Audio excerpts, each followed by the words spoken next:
बाली mafia आउ काहकु डरू नाहंती। Police प्रशासन आईन कानून काहकु भी भय नाही। कप्तिपदारे सीमा टपिछि बाली माफियांकर आतंकराज। अतिरिक्त तहसिलदार को माड़ मारिबा सहित पोड़ी देइछंती गाड़ी। कप्तिपदा थाना सम्मुखରୁ एभली अभावनीय दृश्य सामना को आसीछि। बेआईन बाली चोरा चालाण उपर धरपगड़ पाई जाइथिबा बेले अतिरिक्त तहसिलदार भीमकांत माझी को मरणांतक आक्रमण करा जाइछि। सकाळे बेआईन चोरा बाली चालाण धरपगड़ पाई कार्यालय निज कार जोगे जाउथबा बेले आक्रमण होइछि।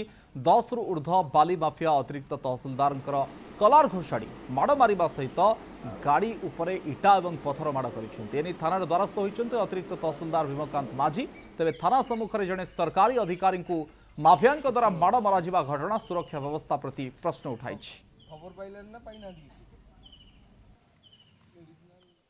सकाळे मु खबर पाइली जे किछि घाटरू बाली उठुची तेणु मो ड्राइवर कॉल कली। ड्राइवर फोन उठेला नहीं।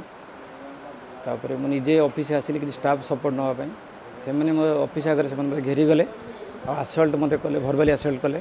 तापर मु for my own safety I move to police station आगे गाड़ी ठिया कली। से मत घेरी गले इटारे पथर मत मारे प्लस मो गाड़ी टाक नष्ट करदे। 20-25 जन थे सेटा इनक्वारी जान कहीं अटैक कले जना पड़े।